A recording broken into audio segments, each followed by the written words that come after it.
दोस्तों welcome to Arjun Warrior education channel. Arjun Warrior education channel में आपका स्वागत है। आज हम लोग civil court mains practice set number 8 देखेंगे, जिसमें इंग्लिश, हिंदी और कंप्यूटर का 5 एब्रिविएशन देखेंगे।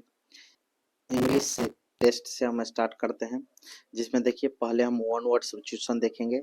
A fictional being from another world, मतलब दूसरे दुनिया से जो आया हुआ है उसे हम क्या कहते हैं? उसे हम कहते हैं एलियन। क्या कहते हैं? एलियन। एलियन में से होता है विदेशी, बाहरी, परदेशी होता है। परदेशी होता है जो दूसरे वर्ल्ड से आया हो, उसे कहते हैं हम अननोन, जिसको एलियन कहते हैं। ठीक है, उसका साइनोनिम्स है ये सब। अब देखिए नेक्स्ट क्या करा है आपका। नेक्स्ट करा है कि द एग्जामिनेशन और observation of one's own mental and emotional processes, मतलब क्या? द एग्जामिनेशन और ऑब्जर्वेशन मतलब आत्मनिरीक्षण जो होता है अपने बारे में, वह one's own mental and emotional, अपना जो इमोशनल है और मेंटल प्रोसेस है उसके बारे में जो आत्मनिरीक्षण करता है उसे हम क्या कहते हैं? अपना है तो इंट्रो होगा। क्या होगा? इंट्रो। और अपना जो क्या करते हैं? एस्पेक्शन करते हैं। क्या करते हैं? एस्पेक्शन। तो इंट्रो एस्पेक्शन क्या कहलाएगा? इंट्रो एस्पेक्शन, जिसको आत्मनिरीक्षण बोलते हैं। क्या बोलते हैं? आत्मनिरीक्षण। आत्म निरीक्षण बोलते हैं। ठीक है, इंट्रो एस्पेक्शन। ठीक है, आगे देखिए next. A medical condition in which some body partially or completely loses their memory, मतलब a medical condition in which some body partially or completely loses their memory, मतलब अपना यादगार, अपना मेमोरी को पूरे तरह से या आंशिक रूप से क्या कर देता है? लॉस कर देता है। उसे क्या हम कहते हैं? उसे हम कहते हैं एमनेसिया। क्या बोलते हैं? एमनेसिया एक तरह के भूलने की बीमारी है। एमनेसिया, एमनेसिया को क्या बोलते हैं? भूलने की बीमारी। एमनेसिया, एमनेसिया मतलब भूलने की बीमारी। ठीक है, आगे देखिए। कह रहा है कि in exactly the same word as the original, original word की तरह सेम वर्ड होगा, उसे हम क्या बोलेंगे? उसको हम बोलते हैं verbatim. Verbatim, verbatim, verbatim. Verb मतलब वर्ड होता है, वर्बेटिम मतलब सेम ओरिजिनल वर्ड की तरह होगा तो वर्बेटिम बोलेंगे। ठीक है, अब वर्बेटिम बोलेंगे। क्या बोलेंगे? वर्बेटिम। ठीक है, नेक्स्ट करा है कि स्टडी ऑफ इंसेक्ट, इंसेक्ट का स्टडी को हम क्या बोलते हैं? इंसेक्ट का जो स्टडी होता है उसको हम बोलते हैं इंटोमोलॉजी। इंटोमोलॉजी मतलब कीट विज्ञान। इंटोमोलॉजी मतलब क्या होता है? Entomology, entomology. Study of insect को क्या बोलते हैं? एंटोमोलॉजी। क्या बोलते हैं? एंटोमोलॉजी। एंटोमोलॉजी का मतलब क्या होता है आपका? कीट विज्ञान, एंटोमोलॉजी। ठीक है, नेक्स्ट करा है कि drawing or writing scribbled on walls in public places. ठीक है, पब्लिक पैलेस के वॉल पर जो हम कोई चित्र बनाते हैं, कोई चीज बनाते हैं, उसको क्या बोलते हैं? उसको बोलते हैं graffiti. Graffiti, graffiti, double F I T I. Graffiti का मतलब होता है भीति चित्र। क्या होता है? भीति चित्र, मतलब भीति चित्र का मतलब दीवार पर जो चित्र बनाते हैं। ठीक है, किसी जगह पर बनाते हैं। कह रहा है कि something that is strong and lasts a long time without breaking और बिकमिंग वीकर, मतलब कोई चीज जो होता है बहुत दिनों तक रहता है, अंतिम क्षण तक चलता है, टूटता नहीं है, कमजोर नहीं होता है, उसे हम क्या बोलते हैं? उस चीज को हम बोलते हैं ड्यूरेबल। ड्यूरेबल मतलब होता है, ड्यूरेबल मतलब होता है टिकाऊ। क्या होता है? टिकाऊ। क्या बोलते हैं इसको? टिकाऊ। ठीक है, इवर लास्टिंग भी बोलते हैं इसको। चलिए देखिए, sharpness and accuracy of judgment, sharpness और एक्यूरेसी जजमेंट का होता है, उसे हम क्या बोलते हैं? उसको हम बोलते हैं एक्यूमेन। एक्यूमेन का मतलब होता है आपका कुशाग्र बुद्धि वाला। क्या होता है इसको? क्या बोलेंगे? कुशाग्र बुद्धि वाला। क्या बोलते हैं उसको? कुशाग्र बुद्धि। ठीक है, बहुत तेज दिमाग का। Sharpness and accuracy of judgment होगा तो एक्यूमेन होगा, कुशाग्र बुद्धि वाला एकदम। ठीक है, नेक्स्ट क्या करा है? ए टैंक फॉर फिश और वाटर प्लांट्स, मतलब क्या? फिश और वाटर प्लांट के लिए जो एक टैंक होता है उसे क्या बोलते हैं हम? इसको बोलते हैं एक्वेरियम। क्या बोलते हैं इसको? एक्वेरियम मतलब मछली घर, जो एक्वेरियम होता है उसको ये बोलते हैं। An image of God used for worship, उसको बोलते हैं आइडल। आइडल मीन्स क्या होता है? आइडल मीन्स होता है मूर्ति। क्या होता है? मूर्ति, या इसको हम बोल सकते हैं प्रतिमा। प्रतिमा ज्यादा बेटर है, प्रतिमा होता है। An image of God used for worship. ठीक है, नेक्स्ट देखिए, अब हम इनकरेक्ट वर्ड को देखेंगे, मिस स्पेल्ड वाला। जैसे देखिए फर्स्ट क्या लिखा है आपको, अब फर्स्ट जो है आपका एनेस्थेटिक लिखा हुआ है, एनेस्थेटिक क्या लिखा हुआ है, एनेस्थेटिक। एनेस्थेटिक में देखिए यहाँ ए लगा के गलती दिया हुआ है और यहाँ पर ई छोड़ा हुआ है, ए एन ए ई अने, अने एस और तब होगा क्या, थेटिक, ठीक है, एनेस्थेटिक होता है। अब देखिए बिजनेस का स्पेलिंग आपको क्या होता है, BUSINE होता है, यहाँ क्या हो जाएगा, डबल एस हो जाएगा, BUSINE हो जाएगा। इसके बाद देखिए आपका कलर का स्पेलिंग देखिए COLOUR होता है, कलर COLOUR। इम्ब्रास, इम्ब्रास का स्पेलिंग होता है आपका EMBA, ठीक है, RRASS, देखिए डबल एस याद रखिए, डबल आर याद रखिए, तो एम्ब्रास हो जाएगा, ठीक है। अब देखिए क्या, कंसियस, कंसियस का स्पेलिंग होता है CON, कन हो जाएगा, कन, और इसके बाद साइंस में SCI होता है कि नहीं, SCI याद कर लीजिए साइंस का, और फिर OUS, तो कंसियस, CONSCIOUS, ठीक है। इसके बाद हाइट का स्पेलिंग आपका क्या होता है, HEIGST, हाइट, हाइट, ठीक है। इसके बाद क्या है आपका हाइजीन, हाइजीन का स्पेलिंग होता है HYGIENE, हाइजीन, HYGIENE होता है, GINENE होता है, ठीक है। एग्जॉस्ट गलती है आपका, एग्जॉस्ट का होता है EX, और host, host HOUST, exhaust, host x plus host, exhaust, ठीक है। इसके बाद देखिए रिजर्वोयर होता है, चाहे इसमें पानी रखते हैं तो उसको बोलते हैं, उसका स्पेलिंग होता है रिजर्व, रिजर्व, आपको यहाँ तक याद होगा रिजर्व, और इसके बाद बोयर याद कर लीजिए, रिजर्व बोयर हो जाएगा। एक इसके बाद क्या है आपका, इसका जब हम बात करते हैं तो आप मैकेनिक का तो MACH होता है, इसी से मशीन बनता है, उसी से मैकेनिक होगा, तो MECHANIC, मैकेनिक, ठीक है। अब देखिए नेक्स्ट है आपका साइनोनिम्स, क्या है, साइनोनिम्स, 2 साइनोनिम्स लिखना है। अब हम बात करेंगे साइनोनिम्स का। सैनोनिम्स का मतलब होता है आपका सेम वर्ड, क्या होता है, सेम वर्ड। अब देखिए सेम वर्ड मीनिंग जिसका होगा वो सैनोनिम्स कहलाएगा, मतलब पर्यायवाची कहलाएगा। अब हम जब बात करेंगे आपका, इसका बात करेंगे किसका, इम पार्ट्स, इम पार्ट्स का सेम मीनिंग होता है ट्रांसमिट, क्या होता है, इम पार्ट्स में क्या होता है आपका, ट्रांसमिट बोल सकते हैं इसको, ठीक है। इसके बाद कम्युनिकेट बोल सकते हैं, कम्युनिकेट का मतलब क्या होगा, एक जगह से कहाँ दूसरे जगह ले जाना, ट्रांसमिट करना, तो इम्पार्ट्स या ट्रांसमिट या कम्युनिकेट होगा इसका, ठीक है।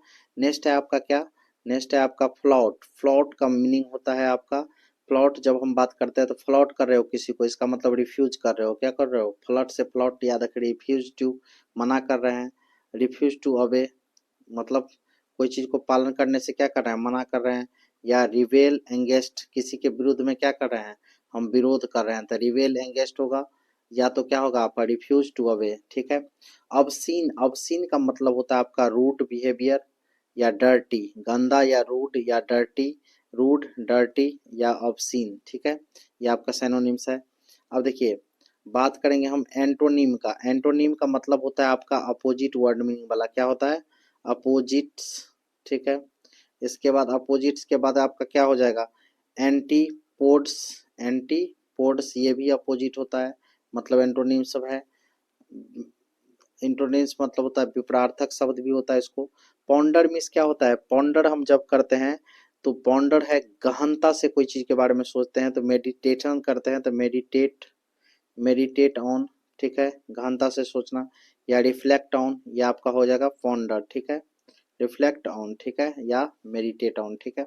आगे देखिए साइनोनिम्स का बात करते हैं, साइनोनिम्स देखिए, साइनोनिम्स का मतलब होता है अपोजिट मीनिंग वाला, जैसे अनडिजायरेबल, तो अनडिजायरेबल है इसका मतलब क्या, इसका हो जाएगा अपोजिट क्या, डिजायरेबल, जिसका डिजायर है कुछ ना कुछ, आकांक्षा है, आकांक्षी है, मतलब जो कुछ करना चाहता है। तो एग्रीएबल है, जो एग्रीएबल है इसका मतलब एक्सेप्टेबल है, तो अनडिजायरेबल का एग्रीएबल एक्सेप्टेबल है, और डिजायरेबल होता है अपोजिट वर्ड मीनिंग, कौन meaning, opposite word meaning, opposite मतलब उल्टा word meaning.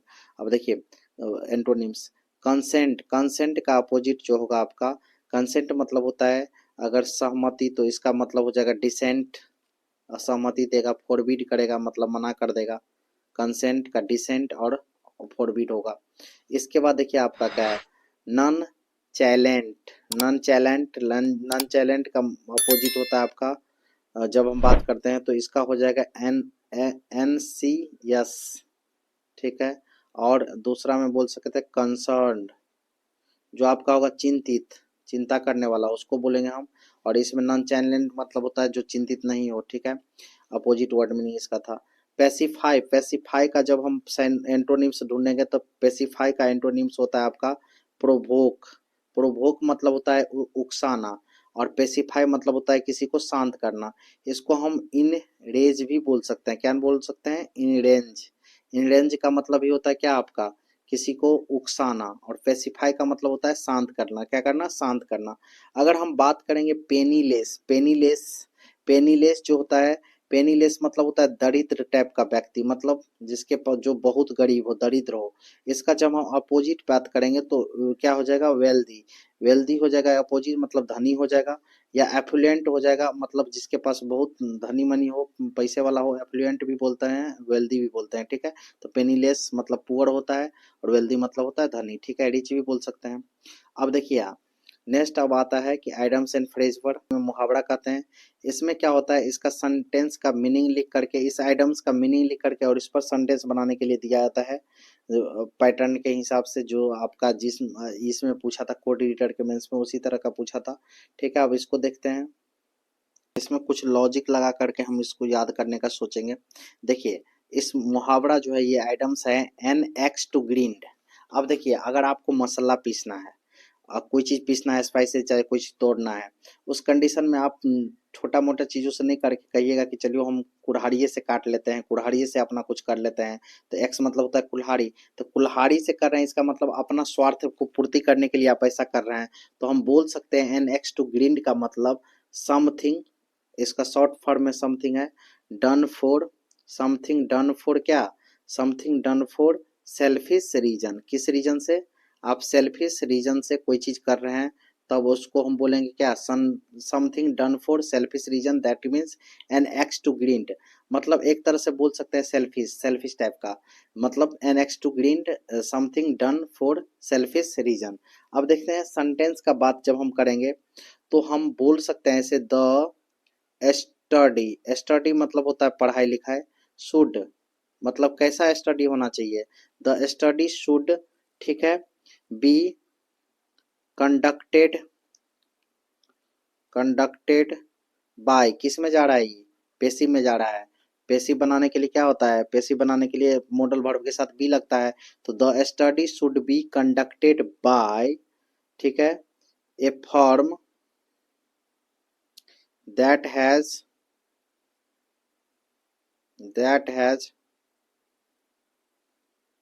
That has no axe to ग्रीन्ड,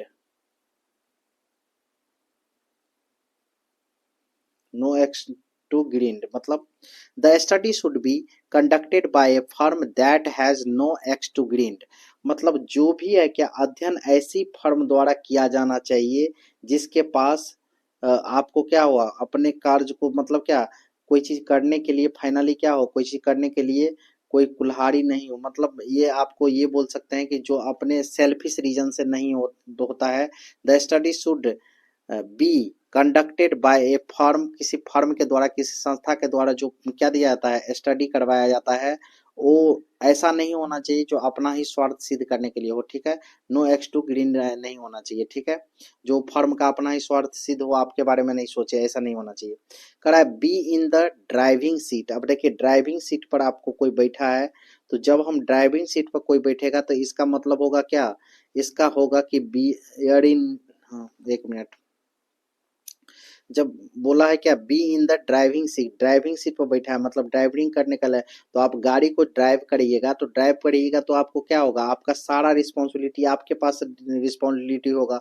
तो रिस्पॉन्सिबिलिटी लीजिएगा तो आप क्या कीजिएगा, बियरिंग, बियरिंग कीजिएगा ऑल रिस्पॉन्सिबिलिटीज। ऑल रिस्पॉन्सिबिलिटीज का मतलब सारा जिम्मेदारी आप ही को लेना होगा, रिस्पॉन्सिबिलिटीज, ठीक है, रिस्पॉन्सिबिलिटीज, ठीक है। कह रहा है कि रिस्पॉन्सिबिलिटीज आप ही को लेना पड़ेगा, बियरिंग ऑल रिस्पॉन्सिबिलिटीज, ठीक है। इसका मतलब होता है be in the driving seat, be in the driving seat, driving seat पर बैठिएगा तो सारा रिस्पॉन्सिबिलिटी खुद को लीजिएगा, ठीक है।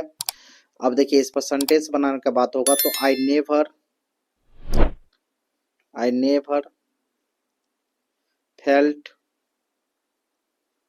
Like I was in the driver seat when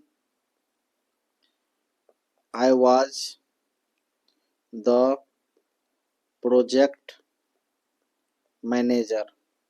इसका मतलब हुआ कि जब मैं प्रोजेक्ट मैनेजर था तो मुझे कभी ऐसा महसूस नहीं हुआ कि मैं कहाँ हूँ, मैं क्या कर रहा हूँ, मतलब मुझे इतना बड़ा जिम्मेदारी है कि मैं ड्राइवर की सीट पर बैठा हूँ, ड्राइवरी कर रहा हूँ, चाहे उस चीज को लीड कर रहा हूँ, ऐसा कुछ कभी नहीं लगा।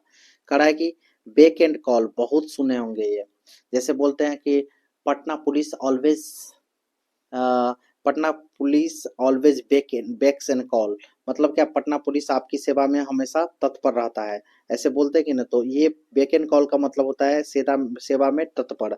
इसको हम अंग्रेजी में कैसे बोलेंगे, द रेडी टू बी अबे ऑर्डर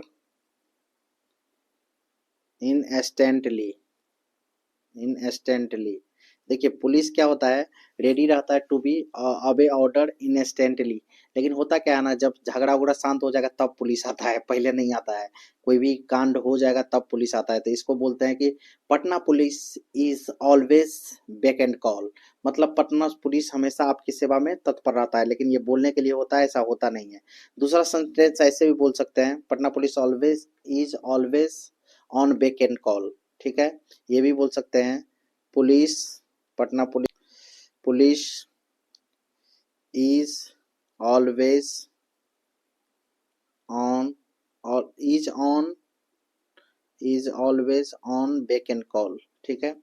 दूसरा सेंटेंस देखिए, दूसरा सेंटेंस हम ये भी बोल सकते हैं, अगर थोड़ा लंबा लिखना हो तो, ही एस्पेक्ट्स का मतलब होता है एक्सपेक्टेशन रखना, उससे उसका वर्ब है एस्पेक्ट, उसका ही सिंगुलर है तो यहाँ भी सिंगुलर होगा, एक्सपेक्ट्स हिज एम्प्लॉय, मतलब उसका जो क्या है, एम्प्लॉयज है, जो काम करने वाला है, to be at his bake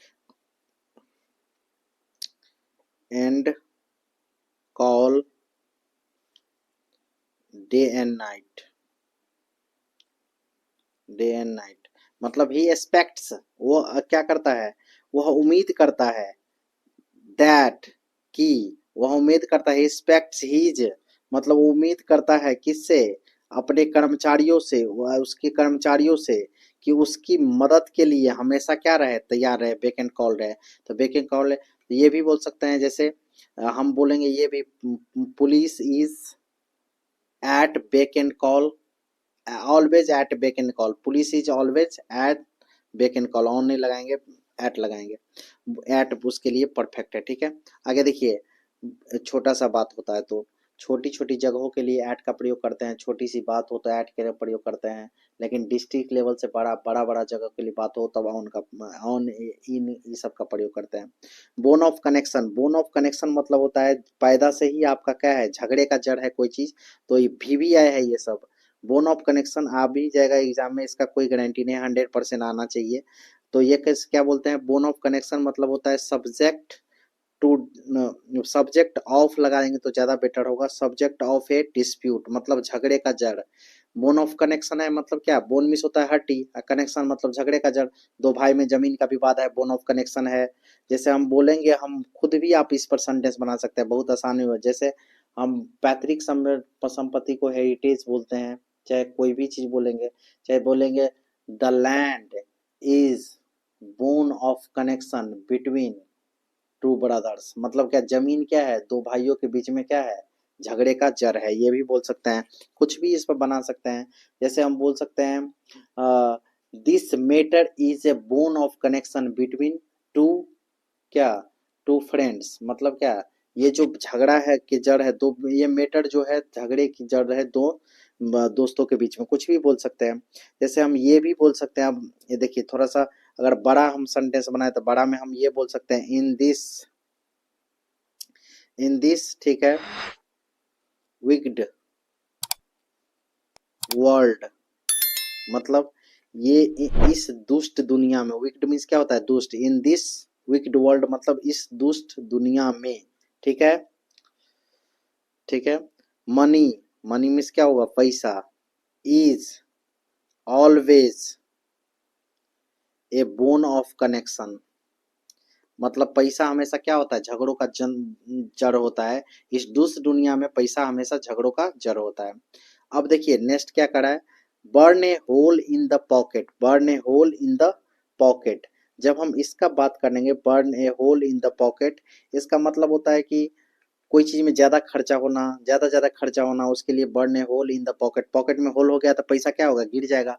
देखिए कोई ना कोई लॉजिक से ही आइडम्स एंड फ्रेज बनता है, तो इसमें जेबी में अगर आपका छेदा हो गया तो पैसा क्या होगा सब गिर जाएगा, तो मतलब समझ जाइए कि ज्यादा भुगतान कर दीजिएगा। तो हम बोल सकते हैं मनी स्पेंट क्विकली, मतलब पैसा क्या हो जाना जल्दी, क्या हो जाना खपत हो जाना, उसको हम बोल सकते हैं क्या burn a hole in the pocket. अब हम कैसे इसका सेंटेंस बनाएंगे, तो आई पास्ट में बना रहे हैं तो बर्न हो जाएगा a hole in my pocket, over paying ज्यादा भुगतान करने से, मैंने अधिक भुगतान करके अपनी जेब में क्या कर लिया छेद कर लिया, मतलब अपने आप को ही ज्यादा पैसा खर्चा कर दिया। देखिए क्रोकोडाइल टीयर्स का मतलब होता है दिखावटी आंसू, कोई बच्चा क्या करता है गलती कर लेता है और गलती करके अपने पेरेंट्स के पास दिखावटी आंसू बहाने लगता है और अपना किसको गलती को छुपाने के लिए, तो हम क्या बोलेंगे ए फॉल्स, फॉल्स, ठीक है, डिस्प्ले, डिस्प्ले मतलब होता है प्रदर्शित करना, क्या होता है डिस्प्ले ऑफ क्या ग्रीफ, अपने दुख को छिपाने के लिए क्या होना क्रोकोडाइल टीयर्स, दिखावटी आंसू झूठी आंसू बहाना, उसको हम बोलते हैं a false display of grief, a false display of griefs, ठीक है। जैसे हम बोलेंगे क्या कि माय, अगर सेंटेंस बनाना है तो माय ब्रदर विल, ठीक है, my brother will said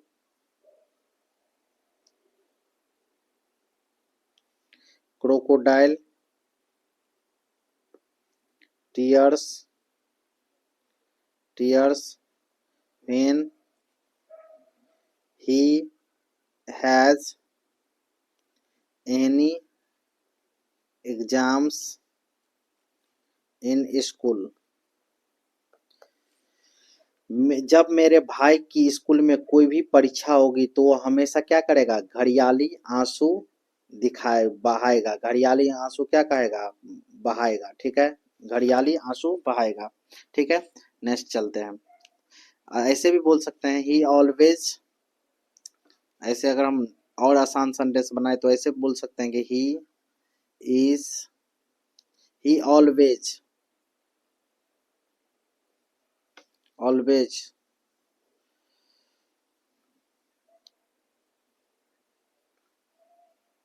he always said crocodile tears, बहाना होता है सेड मतलब क्रोकोडाइल टीयर्स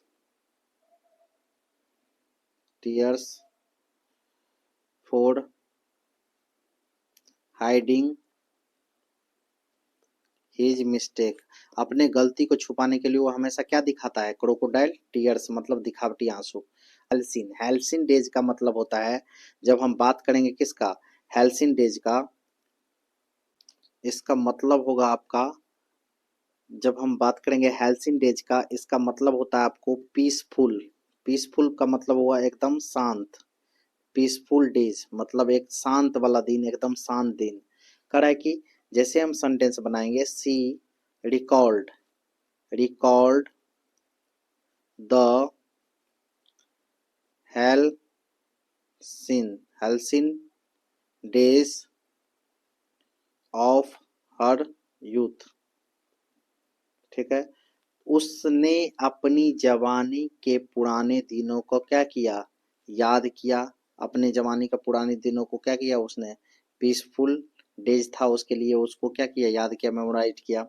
आगे हम बात करते हैं next, gate away with. Gate away with का मतलब होता है, गेट अवे विथ का बात जब भी हम करेंगे इसका मतलब होता है गेट अवे विथ, मतलब जैसे ही गेट अवे विथ का बात करेंगे तो इसका मतलब होगा आपका क्या हो जाना, टू एस्केप, भाग जाना, क्या करना, भाग जाना।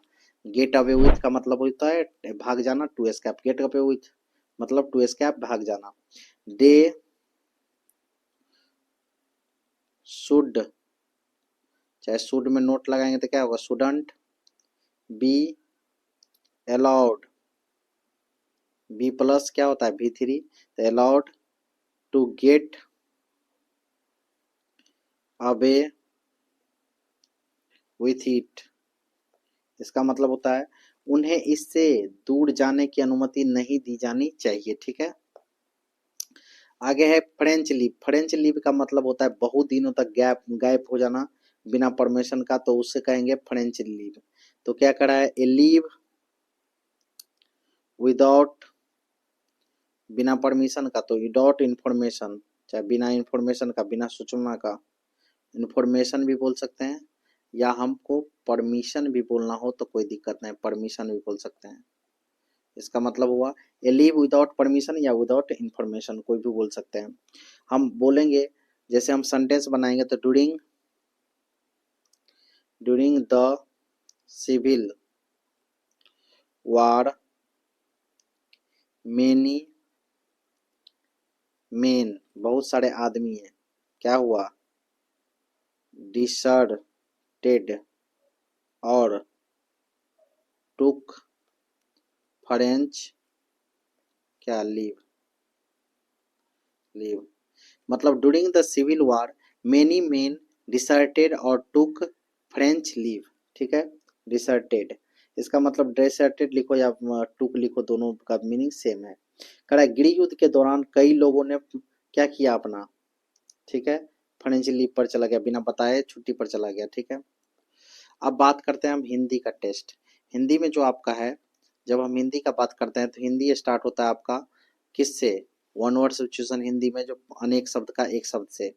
जब हम बात करेंगे हिंदी का अनेक शब्द का एक शब्द से, तो देखिए इसमें हिंदी में अनेक शब्द का एक शब्द में पहले क्या आता है आपका, पहले आता है कि इतिहास से संबंधित। इतिहास से संबंधित को हम क्या बोलते हैं, ऐतिहासिक, क्या बोलते हैं हम, ऐतिहासिक, इतिहास से संबंधित। इसके बाद होता है कि जिसका कोई आधार न हो उसे बोलते हैं निराधार, जिसका कोई आधार नहीं हो उसे क्या बोलेंगे हम, निराधार। शरण में आया हुआ को हम शरणागत बोलते हैं, क्या बोलते हैं, शरणागत, शरण में आया हुआ शरणागत है। हाथ से लिखा हुआ हस्तलिखित बोलते हैं, क्या बोलते हैं, हस्तलिखित, हस्तलिखित, हस्तलिखित। हाथ से लिखा हुआ को क्या बोलेंगे, हस्तलिखित। अब कराए लेख की नकल, लेख की नकल को हम क्या बोलेंगे, प्रतिलिपि, प्रतिलिपि मतलब जो लिखा हुआ है उसका नकल कर रहे हैं तो क्या कर रहे हैं हम, प्रतिलिपि कर रहे हैं, क्या कर रहे हैं, प्रतिलिपि कर रहे हैं, ठीक है।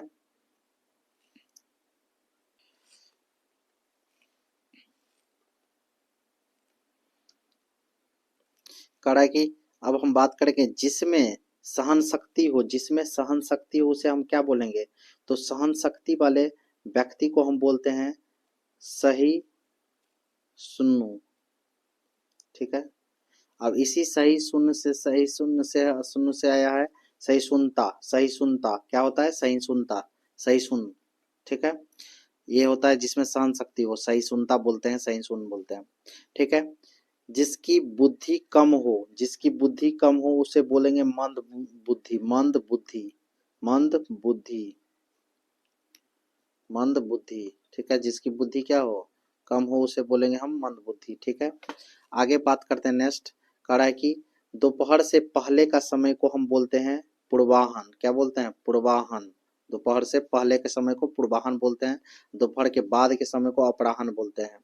विज्ञान से संबंध रखने वाले को हम वैज्ञानिक बोलते हैं, क्या बोलते हैं, वैज्ञानिक, वैज्ञानिक। विज्ञान से संबंध रखने वाले क्या कहलाता है, वैज्ञानिक कहलाता है, विज्ञान से संबंध रखने वाले।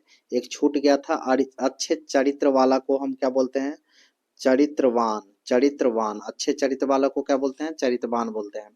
नेक्स्ट है आपका क्या, अब नेक्स्ट आता है आपका पर्यायवाची शब्द, दो दो पर्यायवाची लिखना है। लक्ष्मी का पर्यायवाची क्या होता है? लक्ष्मी जो है कमल ला, कमला क्यों होता है? कमल नयन किसका नाम है? विष्णु। अब विष्णु की पत्नी लक्ष्मी, तो विष्णु प्रिया भी बोलते हैं, कमला बोलते हैं, रमा बोलते हैं, विष्णु प्रिया बोलते हैं किसको? लक्ष्मी को, ठीक है। केसर का जो पर्यायवाची होता है, केसर का पर्यायवाची होता है आपका कुकुम्ब, कुकुम, कुकुम केसर का पर्यायवाची। चाहे जाफरान, उर्दू में उसको जाफरान बोलते हैं, तो जाफरान भी हुआ, कुकुम हुआ। लहर का पर्यायवाची होता है उर्मी, क्या होता है लहर का पर्यायवाची? उर्मी होता है। हर्ष होता है लहर का पर्यायवाची, हर्ष, उर्मी, ये किसका पर्यायवाची है? लहर का पर्यायवाची है। जब हम सलील का पर्यायवाची बोलेंगे तो सलील मीन्स होता है जल, जल को सलील भी बोलते हैं। पानी, जल, पानी, शरीर, ये नीर, ये सब किसका है? आपका सलील का है, ठीक है। आश्रम का पर्यायवाची, आश्रम मतलब का पर्यायवाची होगा कुटी, आश्रम का पर्यायवाची कुटी, कुटी आश्रम का पर्यायवाची कुटी है। मठ है, इसके बाद विहार है, ये किसका पर्यायवाची है? आश्रम का। कुटीर, कुटी, मठ, विहार आश्रम का पर्यायवाची है। अब देखिए दिए गए शब्दों के दो विलोम शब्द लिखे। लघु का विलोम क्या होता है? लघु का विलोम का बात करेंगे तो विशाल होगा, क्या होगा लघु का विलोम? विशाल होगा या बड़ा होगा, लघु का विलोम विशाल या बड़ा होगा। हम कर्कश का विलोम कहेंगे तो कर्कश में क्या होता है? कर्कश का विलोम होता है मधुर, मधुर और कोमल, कर्कश का विलोम क्या होगा? मधुर और कोमल कर्कश का विलोम होगा। जब हम कल्पित का विलोम का बात करेंगे तो वास्तविक होगा, कल्पित का उल्टा क्या होता है? वास्तविक होता है। यथार्थ होता है कल्पित का उल्टा, ठीक है, वास्तविक और यथार्थ। अब अधिकांश का जो हम अपोजिट का बात करेंगे तो अधिकांश का मतलब होगा अल्प, अल्पांश, अल्पांश बोलेंगे इसको या कम बोलेंगे अधिकांश का अपोजिट में। क्रूप का सुंदर, क्रूप का अपोजिट क्या होगा? सुंदर होगा, मतलब विपरार्थक सब सुंदर होगा, विलोम सुंदर होगा या चारू होगा, ठीक है। अब हम मुहावरा देखेंगे, अर्थ में इसका प्रयोग करेंगे। मुहावरा का अर्थ लिखेंगे लेकिन इसका सेंटेंस को हम क्या करेंगे? बोल देंगे, ठीक है। देखिए यहाँ नेक्स्ट क्या है आपका, जब हम बात करते हैं लाल पीला होना, लाल पीला होना का बात करेंगे तो इसका मतलब होता है बहुत गुस्सा आना, क्या होता है? बहुत गुस्सा, ठीक है, गुस्सा होना, बहुत गुस्सा होना, बहुत गुस्सा होना, लाल पियर होना। तो अब इसको बोलेंगे बोर्ड परीक्षा में फेल होने पर केशव के पिता लाल पीले हो गए, क्या हो गए? लाल पीले हो गए, मतलब बहुत गुस्सा गए बोर्ड परीक्षा में फेल होने पर। अब देखिए इसका है क्या, आप इसको बात करेंगे एड़ियां रगड़ना, एड़िया रगड़ना का मतलब होता है परिश्रम करना, क्या होता है? एड़िया रगड़ रहे हैं इसका मतलब क्या कर रहे हैं? परिश्रम कर रहे हैं, परिश्रम करना। लड़की बालों को, लड़के बालों के यहाँ एड़िया घिसनी पड़ती है, एड़िया ही घिसनी पड़ती है, ठीक है। शादी ब्याह में लड़की वालों को क्या होता है? लड़के वाले के यहाँ एड़िया घिसनी पड़ती है, मतलब इसके लिए हम बोल सकते हैं बहुत परिश्रम परिश्रम करना पड़ता है बेटी की शादी के लिए। दिनों का फेर होना, दिनों का फेर होना मतलब भाग्य का चक्कर, दिनों का फेर मतलब भाग्य का क्या होना?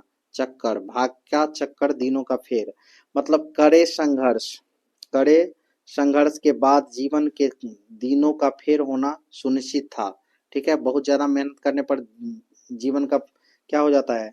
जीवन का आपका जो होता है फेर सुनिश्चित हो जाता है। अंगारों पर पैर रखना, इसका मतलब होता है जोखिम मोल लेना, क्या होता है? जोखिम मोल लेना, अंगारों पर पैर रखना, जोखिम मोल लेना, ठीक है, जोखिम मोल ले रखा।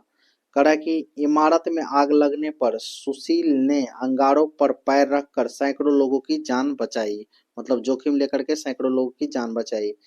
गुल्लड़ का फूल होना, गुल्लड़ का फूल क्या होता है? कभी कभी दिखाई देता है, क्या होता है? तो उसको हम बोलेंगे दुर्लभ वस्तु, क्या बोलेंगे? दुर्लभ वस्तु। गुल्लड़ का फूल मतलब दुर्लभ वस्तु, दुर्लभ वस्तु बोलेंगे। तो हम बोल सकते हैं कि आज के युग में लक्ष्मण जैसा भाई मिलना गुल्लड़ के फूल के समान है, ठीक है। अब देखिए नेक्स्ट हो जाएगा, नेक्स्ट है आपका क्या, जूतिया में दाल बांटना, जूतियों में दाल बांटना, जूतिया में नहीं, जूतियों में दाल बांटना, जूतियों में क्या करना? दाल बांटना। तो जूतियों में दाल बांटने का मतलब होता है आपस में झगड़ा होना, आपस में क्या होना? झगड़ा हुआ रहेगा तबे लोग जूता से मारता है या जूतियों में क्या करता है? दाल बांटता है, आपस में झगड़ा हो जाना, जूतियों में दाल बांटना, ठीक है, आपस में झगड़ा होना। पहले उनमें खूब गाली गलौज हुई, अब जूतियों में दाल बांटनी शुरू हो गई है, ठीक है। नेक्स्ट बात करते हैं पापड़ बेलना, पापड़ बेलना का मतलब होता है, आप पापड़ बेलने का बात करेंगे तो इसका मतलब होता है बेकार जीवन बिताना। क्या करना? बेकार जीवन बिताना, बेकार जीवन बिताना, इसका मतलब होता है पापड़ बेलना। ठीक है। अब कर सोहन ने अपने जीवन में बहुत पापड़ बेले हैं। अब देखिए नेक्स्ट है क्या आपका, नेक्स्ट है आपका माथा ठनकना। माथा ठनकना का मतलब होता है संशय होना, संशय, संशय क्या करना?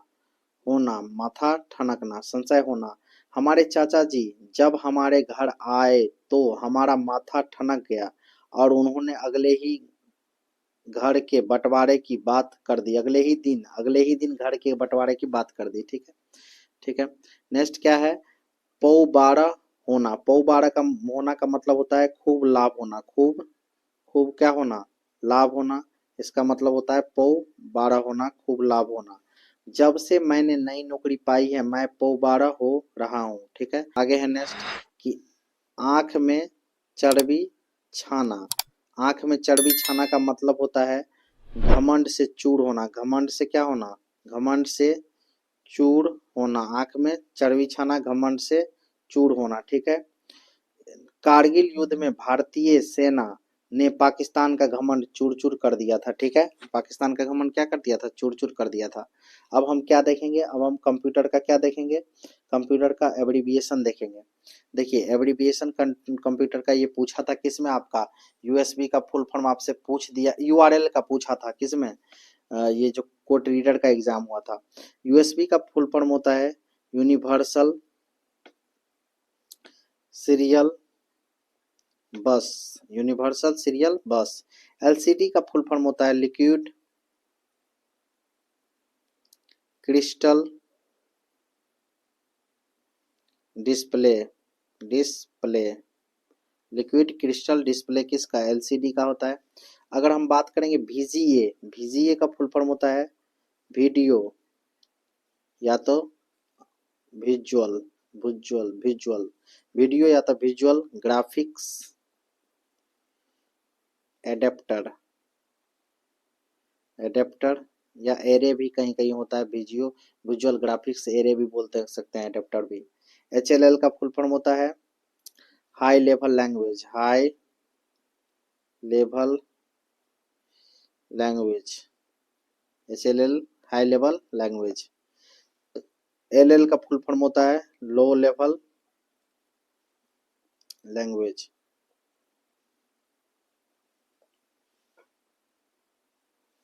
थैंक यू फॉर वॉचिंग दोस्तों। अगर आपको ये वीडियो पसंद आया हो तो लाइक कीजिए और ऐसे ही वीडियो के लिए हमारे चैनल को सब्सक्राइब कीजिए।